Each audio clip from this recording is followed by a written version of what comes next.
Have you ever faced such a situation in your pretty reading fill in the blanks? You have seen a sentence like the environmental pollution is dash. Now you know obviously the word would be increasing, escalating, proliferating, or surging. You know the synonyms? But when you see the options, you find two words. One is surging and another is escalating. So you're confused. Oh, these are the synonyms of increasing. Now what to opt for? So if you are facing such situation and you feel like you know the high sounding words vocabulary, but your PD reading score is not boosting up, this video is for you. So in this video, I will discuss with you 3 tips following which you can overcome this issue in your PD reading fill in the blanks. Hello, I'm Dr. Renu, your PD coach and guide. So in this video, I'll be sharing you 3 strategies. I assure you that if you apply them to your reading fill in the blanks, you can score very good marks like my students. So before we move ahead, kindly consider subscribing my channel so that you can get updates on my upcoming video on reading fill in the blanks where I have detailed many exercises practically so that you overcome your difficulties in this part of your reading section. So let's first start with the common trap that most people fall into. So you see, the biggest mistake over here is assuming that filling the blanks is all about vocabulary, but that is wrong. Okay, this section also considers your understanding of the context, your grammar and collocation. Let me share you one story. One of my students, Amit, he was very well versed in vocabulary. You can say like the synonyms were at his fingertips. Despite that, his score usually stuck between 60 to 65. And the reason behind this was that he always focused on the fancy words rather than understanding the context. So some fancy words are a kind of trap for you. You need to understand the context so that you can choose the correct option. So vocabulary alone won't save you. Context is the king. So let's practically understand through this passage how context is important.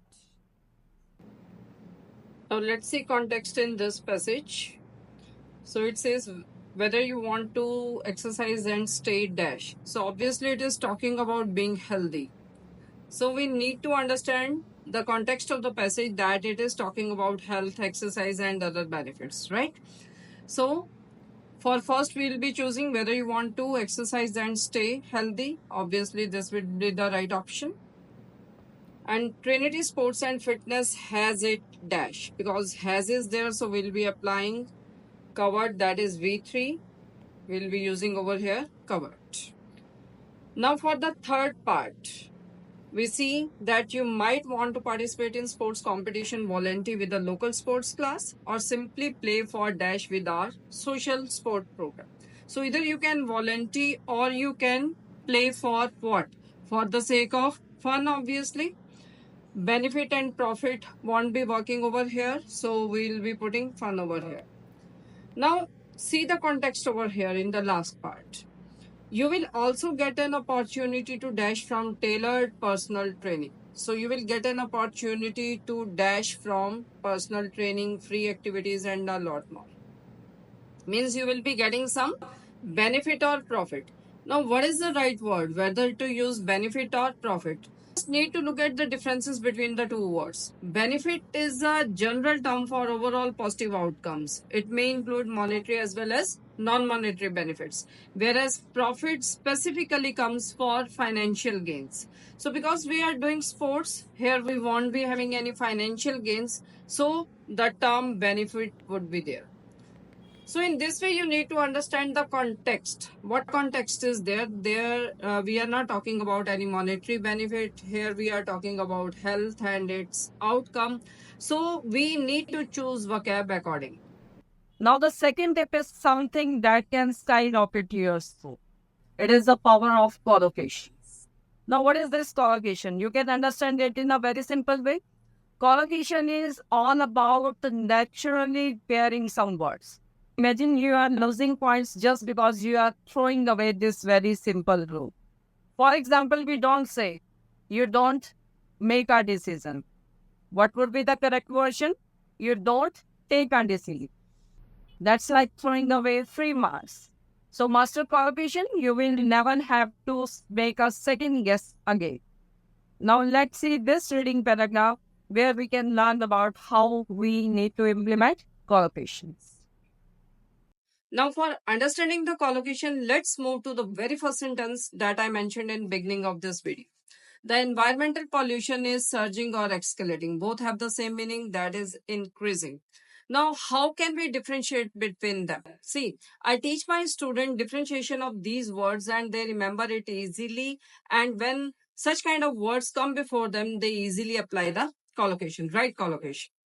So surging means something like in the stock market, all of a sudden nothing rises, okay? And escalating is step by step. So pollution is not something that has all of a sudden risen, we can say. It has increased step by step. So that's why we'll be using over here escalating. So once you understand differences like this, and in a regular practice, it's quite easy to understand them, you can come to the right option. As I often say in my videos, work smarter, not harder. This is really something that works in your PT exam. Your PT exam is not testing you how much you can read. It is testing you how well you can read. So you need not to go through each and every word in your reading passage. Just have a quick scanning of it or skimming of it and all the work is done. Focus on the transitions. Focus on some of the words like however, therefore, furthermore, moreover, because they are conveying you some meaning, some transitions, and they are important to understand. What could be your option? Focus on the tones of the passage. What the passage is saying. Is it a positive tone or a negative tone? In this way, you can precisely select the word from the various options. So remember, this is a race against time. You need to be very quick and precise, just like a hawk spotting its prey. So your scanning and skimming both will be working very well and you will be closer to right option. So let me be very honest, if you are working this section without regular practice, you are fooling yourself. You need to work smarter, not harder, but a regular practice is must. By practice, I don't mean that you have to do it more. You have to do this much amount or that much amount. But whatever you are doing, do it right. Use mock tests, analyze your mistakes, learn from your mistakes, and re-implement the correct strategy in the next practice session. So 1 hour of focused reading is more than enough than 3 hours of unfocused reading. So if you are not working smarter, so you cannot upgrade your score quickly. So if you really want to boost your score in reading fill in the blanks, you must focus on these 3 strategies. First, you need to understand the context of the passage, what it is talking about. Second thing is you need to focus on the collocations. What collocation is behind the words you are selecting. And third thing is you need to see the transitions in the passage. You must focus on where transitions are.